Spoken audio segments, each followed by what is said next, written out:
In 1579, a tall African man arrived in Japan as a slave. 3 years later, he was standing on a battlefield in full samurai armor, wielding a katana, fighting for the most powerful warlord in Japanese history. He had a Japanese name, he had land, he had honor, he was a samurai, the only non-Japanese samurai in recorded history. His name was Yasuke, and after the most dramatic rise in feudal Japanese history, he vanished without a trace. Today, we're uncovering the incredible true story of the African slave who became a legend in feudal Japan. In 1579, Japan was in chaos.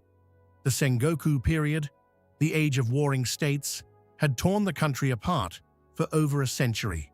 Warlords called daimyo fought for control. An Italian Jesuit missionary named Alessandro Valignano arrived in Japan with an African servant. His name before Japan is lost to history, possibly from Mozambique or Ethiopia. He was tall, powerfully built, and unlike anything the Japanese had ever seen. When they arrived in the capital, crowds gathered. Japanese people had never seen someone with dark skin. Some thought he was painted. Children ran away in fear. The local daimyo heard about the commotion and demanded to see this man himself. That daimyo was Oda Nobunaga, one of the most powerful and feared men in Japan. He was brilliant, ruthless, and on the verge of unifying the entire country. When Nobunaga met the African man, he was fascinated. According to records, he didn't believe the man's skin was real. He ordered him to wash to prove it wasn't dye. When his skin remained dark, Nobunaga was amazed. He asked Valignano if he could keep him, and Nobunaga took the man into his service. Then he did something unprecedented.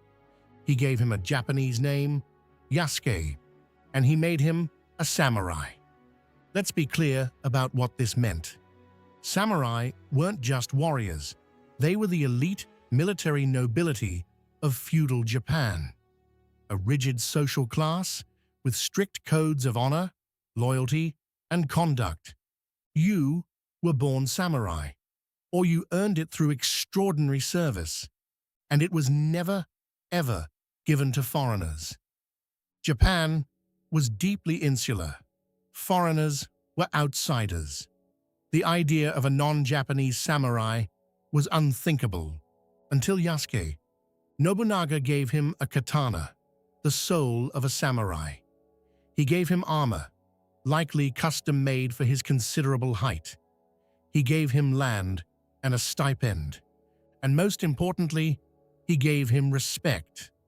Yasuke became part of Nobunaga's inner circle. He attended meetings, dinners, military planning sessions. He learned Japanese. He learned samurai customs and the code of Bushido. And when the time came, he proved himself on the battlefield. In 1581, Yasuke went to war. He fought in the siege of Tenmokuzan and other battles. Full-scale samurai warfare, cavalry charges, sword duels, arrows and guns. Yasuke fought in full armor, carrying the weapons of a warrior. And he survived. Some historians estimate he stood around 6 feet 2 inches, which was giant by Japanese standards. Imagine seeing this towering African warrior in samurai armor charging at you with a katana. Yasuke became a legend. Stories spread about the black samurai who served the great Nobunaga. For nearly 3 years, Yasuke lived as a samurai. He had risen higher than anyone could have imagined. And then everything fell apart. June 21st, 1582. Oda Nobunaga was staying at Honnō-ji Temple in Kyoto with a small retinue, including Yasuke. He was preparing for a major campaign. He was confident, on the verge of unifying all of Japan. At dawn, the temple was surrounded by 13,000 soldiers. They weren't an enemy army. They were Nobunaga's own troops, led by one of his most trusted generals, Akechi Mitsuhide. It was a betrayal, a coup. The attack was sudden and overwhelming. Yasuke fought fiercely to defend his lord, but they were vastly outnumbered. Nobunaga realized he couldn't escape.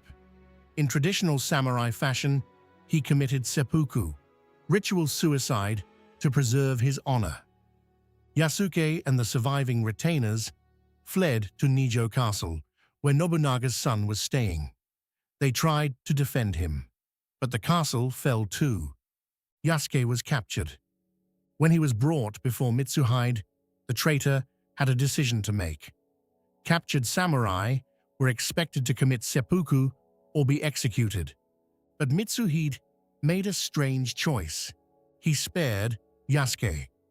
According to records, Mitsuhide declared that Yasuke was not Japanese and therefore knew nothing of Japanese customs or honor. It was either mercy or the ultimate insult. Everything Yasuke had earned, his status, his honor, his samurai rank, was being dismissed as if it had never mattered. Mitsuhide ordered Yasuke returned to the Jesuits. And then the historical record goes silent. Yasuke disappears from history. What happened to Yasuke? Nobody knows. Some historians believe he was sent back to Portuguese territories. Others think he stayed in Japan, living quietly.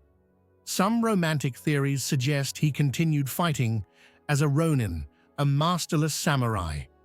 The most likely explanation? He probably left Japan and disappeared into the records of Portuguese colonies. For 3 years, he was somebody. He had a name, honor, and a place in history. Then, in an instant, it was all taken away, not by death, but by erasure. And for over 400 years, Yasuke was almost completely forgotten. Why? First, his story was inconvenient for Japanese nationalism. In the 19th and 20th centuries, Japan built its identity around Japanese exceptionalism. Admitting a foreigner could become samurai undermined that narrative. Second, his story didn't fit Western narratives either. During the colonial era, the idea of an African man being elevated to warrior nobility in Asian society contradicted racist assumptions. Third, there just wasn't much written about him. He lived only 3 years as a samurai. He left no writings. The records are brief and scattered. But Yasuke's story survived because it was too remarkable to erase completely. Japanese sources from the 1500s mention him. Jesuit records preserved parts of his story, and slowly, historians started paying attention. In the past 20 years, Yasuke has gone from historical footnote to cultural phenomenon. In 2021, Netflix released an anime about him. Chadwick Boseman was set to produce and star in a live-action film before his tragic death. Video games feature him. Documentaries cover him. Books are being written. Yasuke has become a symbol. For Black people worldwide, he's proof of African excellence in unexpected places. A Black man thriving and earning respect in a completely foreign society. For Japanese people interested in hidden history, he's a reminder that their country's past is more diverse than nationalist narratives suggested. For anyone who loves underdog stories, he's the ultimate example, a slave who became a legendary warrior. He proves that honor, skill, and character transcend race and origin, that rigid social structures can be broken by exceptional individuals. That history is full of incredible stories that don't fit our expectations. And he proves that even when history tries to erase you, the truth can survive. In 1579, a man arrived in Japan with no status, no power, no future. 3 years later, he was a samurai. He carried the blades of a warrior. He fought on battlefields. He served one of the most powerful men in Japanese history. And then he disappeared. We don't know where Yasuke went. We don't know how his story ended. But we know this. For a brief moment in history, an African man shattered every expectation, broke every rule, and achieved the impossible. He wasn't supposed to become a samurai. The social structure didn't allow it. The culture didn't permit it. But Oda Nobunaga saw something in him, and Yasuke proved him right. His story was buried for centuries, dismissed, ignored. But now, we're remembering.